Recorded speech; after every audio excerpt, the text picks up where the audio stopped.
So selalunya kalau kita, dia ada dua cara tau sensor ni. Either you mixing together with the solution. Hello? Okay. Ataupun you drop this small volume, okay, during incubation time. So needs you to resuspend mixings without any stirring. The analyte must rely on diffusion to reach the sensor surface. So kalau this one is tak ada problem kalau using affinity. Biasanya affinity kalau macam antibody dengan antigen, dia akan specific binding, affinity binding. Sama juga macam DNA hybrid sebab that one hybridization. Saya dengar suara lah. Nanti jangan kata apa. Diam. Prof.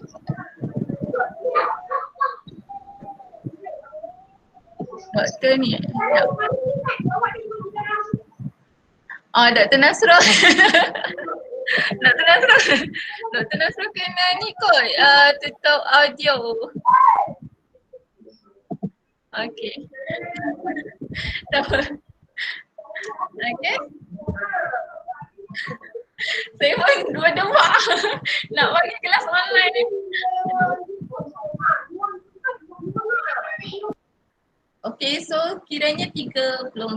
Siapa yang tak ada?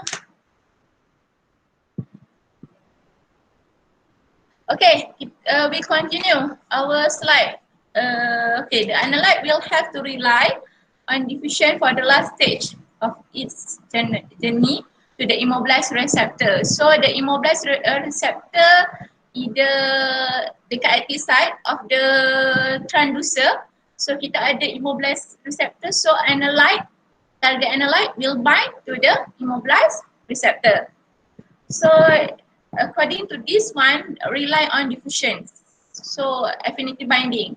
That is because around every stationary surface which is immersed in a liquid, there is a stagnant layer, stationary film of lipid. So for incubation, patutlah sekejap baru saya tahu kenapa kelip-kelip. Okay.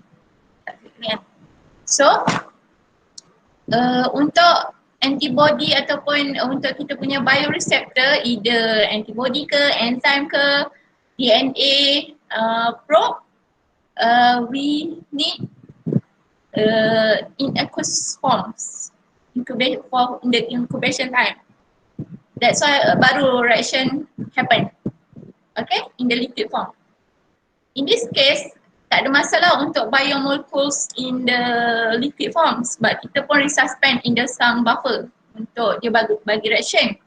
Tapi masalah kita sebab kita menggunakan transducer kita dalam elektronik. Okay?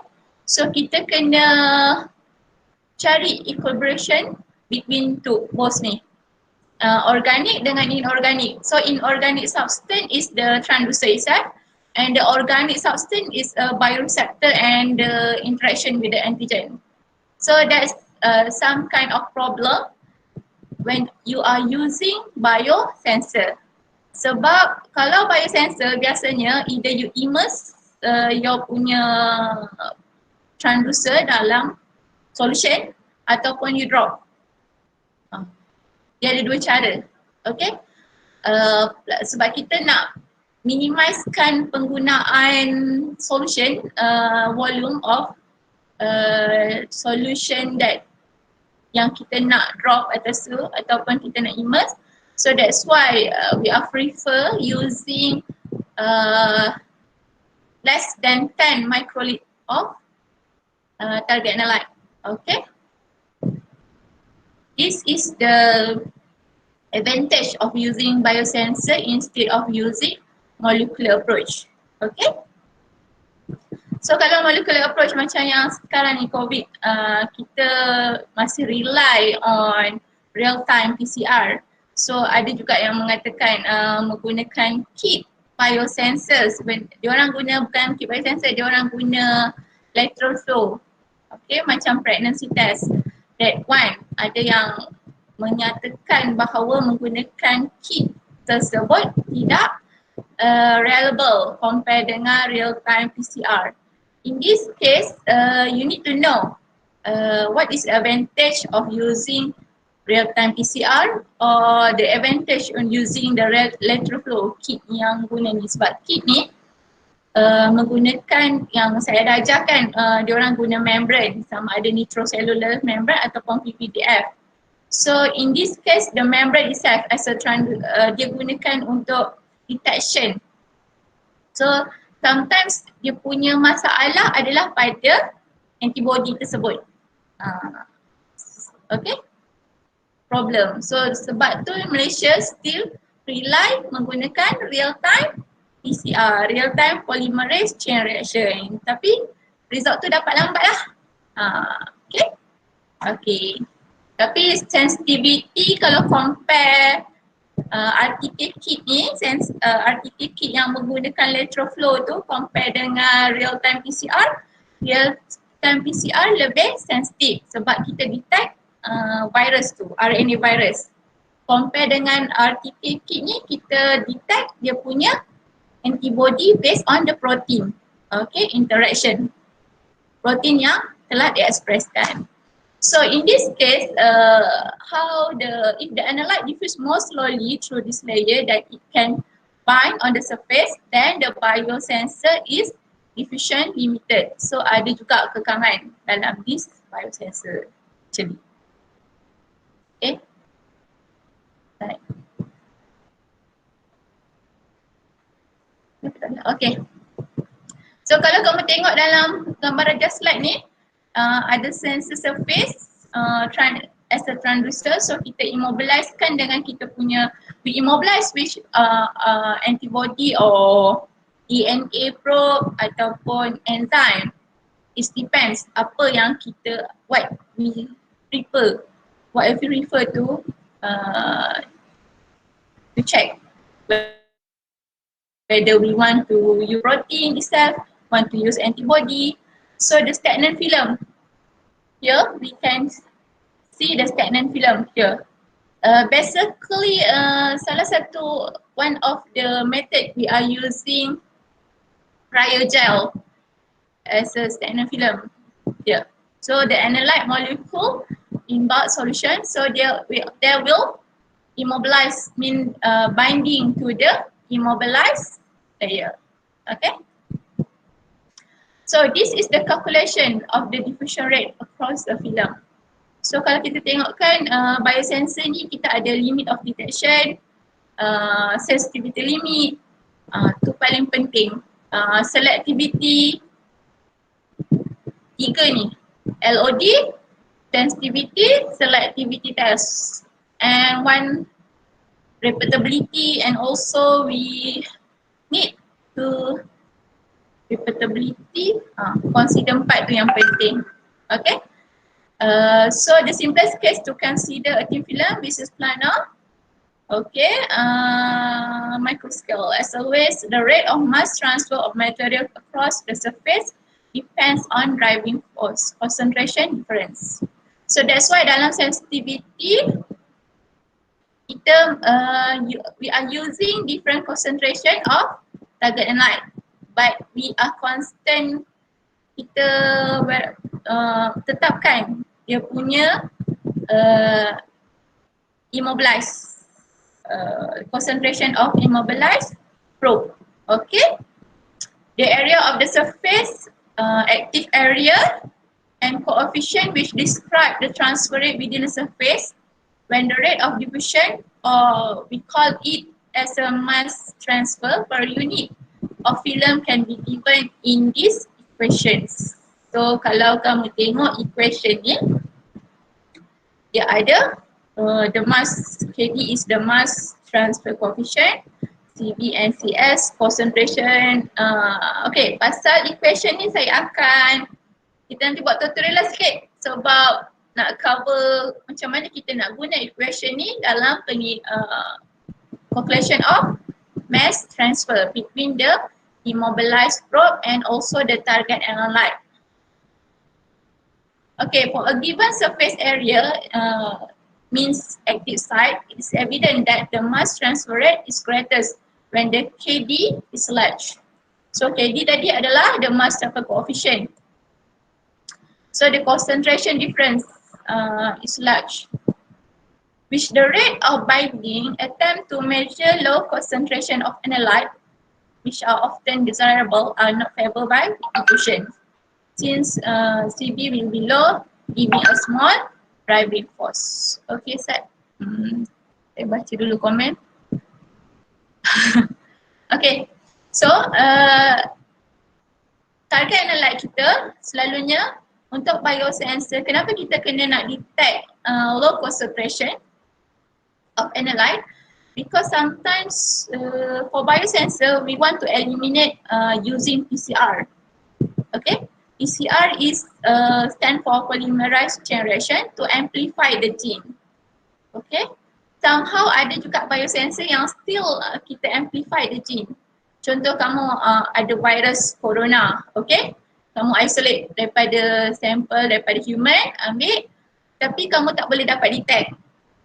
Okay, sebab concentration virus tu, even the CK, they still available to infect in your human. That's why macam human ni host. So dia boleh replicate dalam tu. So bila kita isolate coronavirus ni, so kita dapat amount low concentration. That's why we are using PCR untuk amplifykan gene virus tersebut. Tapi untuk biosensor ada juga yang still depends on the PCR. But why we are using biosensor? Because we want to eliminate the use of polymerase chain reaction to amplify the gene. So in this case, we need to make sure before we proceed to the real sample, so we are using the synthetic target. Synthetic target means the same as macam yang dalam real sample, tapi kita tak isolate, kita beli. Selalunya kita akan beli yang synthetic ni ataupun dapatkan target sequence tu, kita design sendiri. Actually is mimicking the real one. Okay, untuk dapatkan low concentration of analyte, usually we are preferring for biosensor is femtomolar. Okay, that's why with the rate of binding attempt to measure low concentration of analyte. Okay. Kalau ada apa-apa pertanyaan, boleh Wanzi. Sebab kadang-kadang guna Google Meet ni pun dia boleh patah balik. Okay?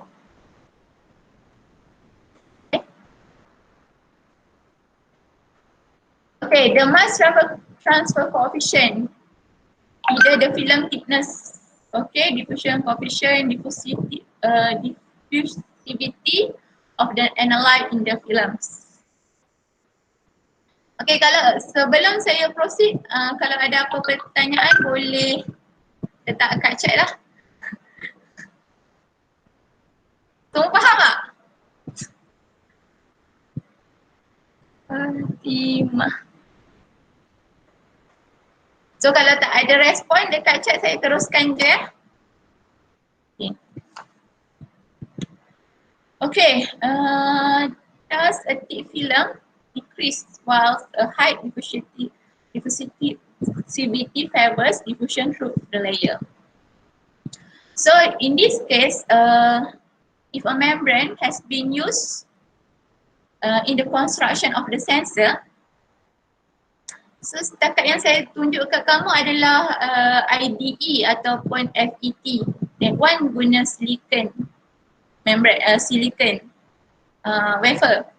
So dalam ni construction ada juga yang menggunakan membrane. Okay, dia terpulang. Banyak sensor transducer ni dia banyak dia punya application, and then dia banyak menggunakan different layer of membrane.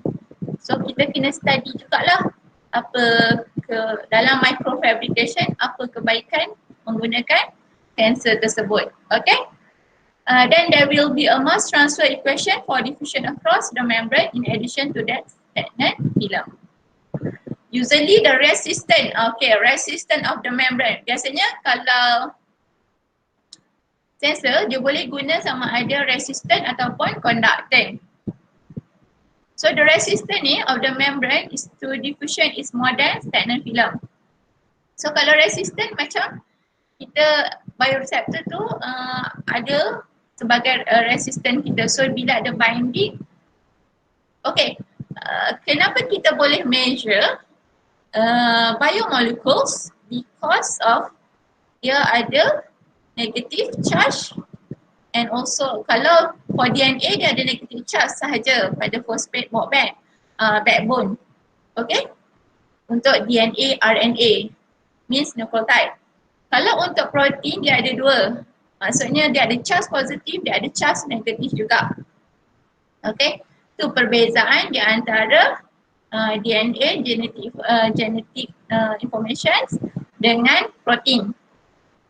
Okay, so dari segi kelebihan itulah kita boleh menggunakan measure sama ada sensor tu as a conductant or resistant. So kalau conductance dia punya akan meningkat, naik. So dari segi current voltage, okay. Kalau resistant dia akan semakin menurun. That's the macam mana nak cakap selalu kita akan measure dia punya current voltage. Okay, current versus voltage untuk sensor. So if the membrane has a much greater resistance to diffusions, then the diffusions in stagnant film can be enough for modeling purpose. So in this case, it's applied to the resistance only, the resistance of the membrane. Okay, membrane including the bioreceptor. Sekejap saya nak minum air.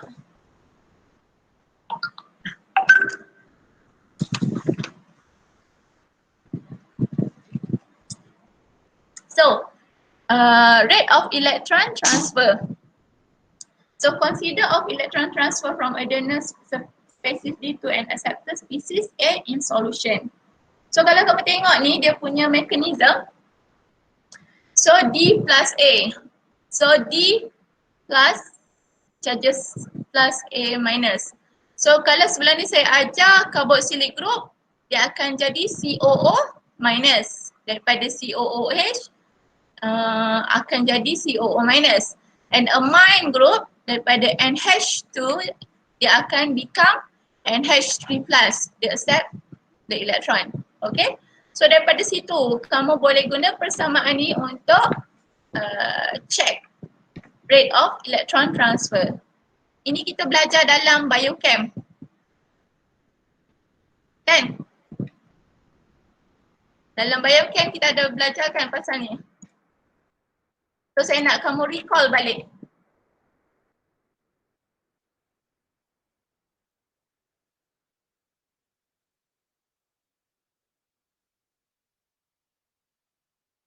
Okay? Okay, in the first step mechanism, DNA must diffuse through the solution and collide to form a complex DNA, which the donor and acceptor are separated by the distance comparable to R. Okay, the distance between the edges of each species. Okay. Okay. So we assume that DA and DA binding are in equilibrium. Okay. So kalau dalam equilibrium, so dia akan according to this one jadi macam samaan macam ni. So where K is and K are respectively the rate constant for the association and dissociation. Associate means bergabung.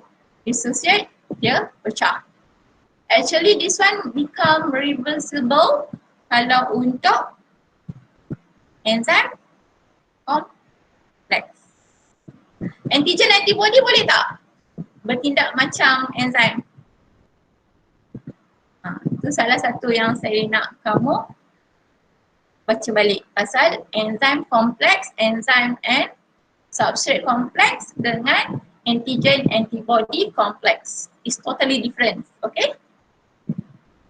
Next, the electron transfer occurs within the Da complex to yield D plus A minus. So kalau dalam antigen antibody, because of dia ada dua, maksudnya carboxylic group and also dia ada amine group pada antibody sites. Okay, so dia akan jadi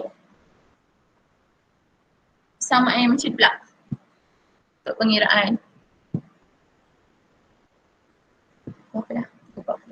So okay, it is the first order rate constant for the forward electron transfer step. Okay. Tak apalah, yang ni nanti kita buat dalam tutorial kelas. Nanti saya akan bagi contoh macam mana nak kira. Okay. Sebab ni teori. Film thickness refer. Okay, soalan daripada Chong tanya, okay, refer to stagnant film or membrane or immobilized receptor. Nanti saya jawab. Okay, Chong? Okay. Saya habiskan dulu ni sebab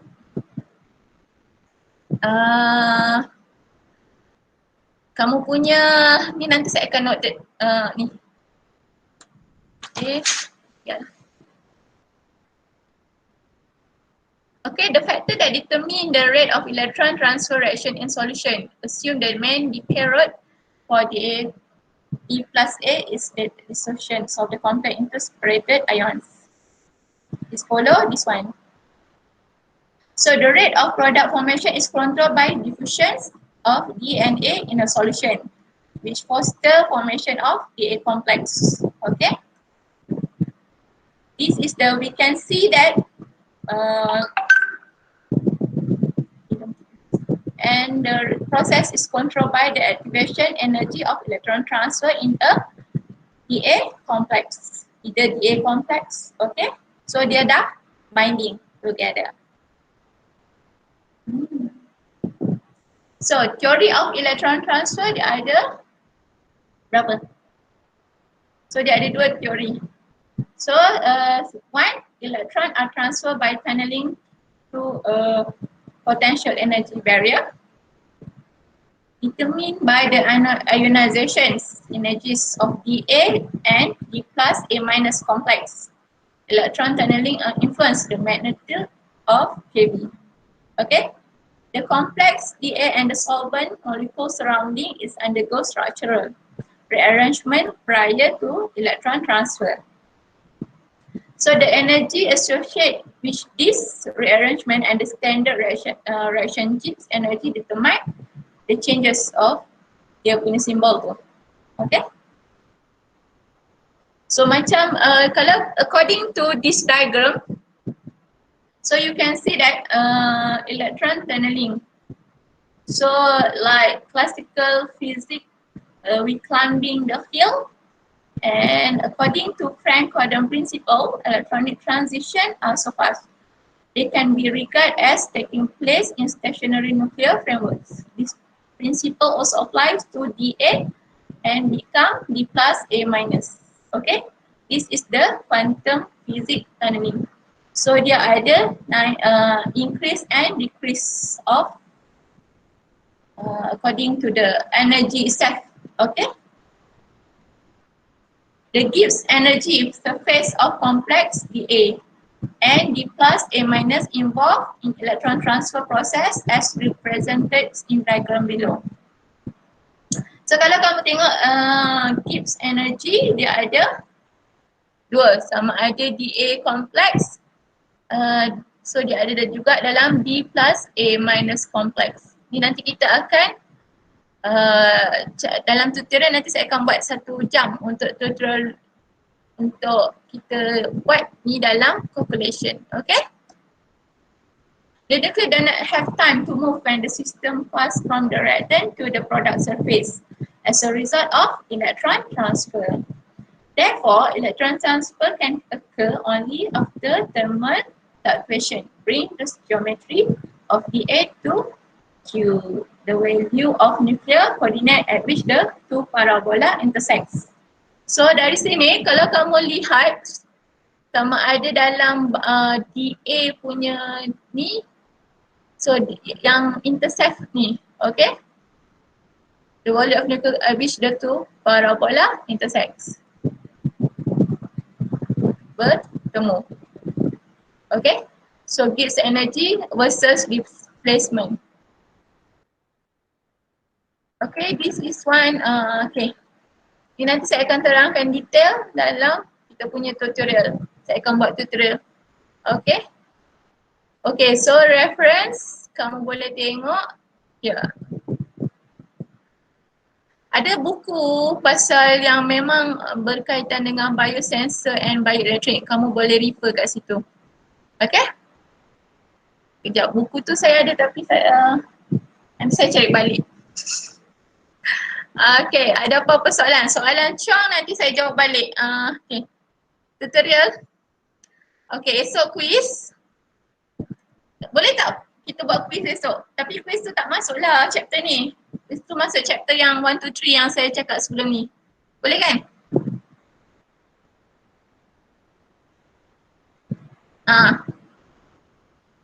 Sebab quiz tu patutnya quiz yang Google. Saya buat kat Google Drive. Tapi ada masa sejam. Soalan 10 soalan objektif, 2 esei, macam tu lah, lebih kurang 2 soalan. So 10 markah 20, so 10 5. Seperti yang saya bincang sebelum PKP. Okay? So saya, kamu nak buat quiz pukul berapa? Saya plan nak buat pukul 3 hingga 4. Tapi dia ada masa tu tau, sebab saya guna Google Drive tu, saya dah setkan masa 3 hingga 4 sahaja. So siapa yang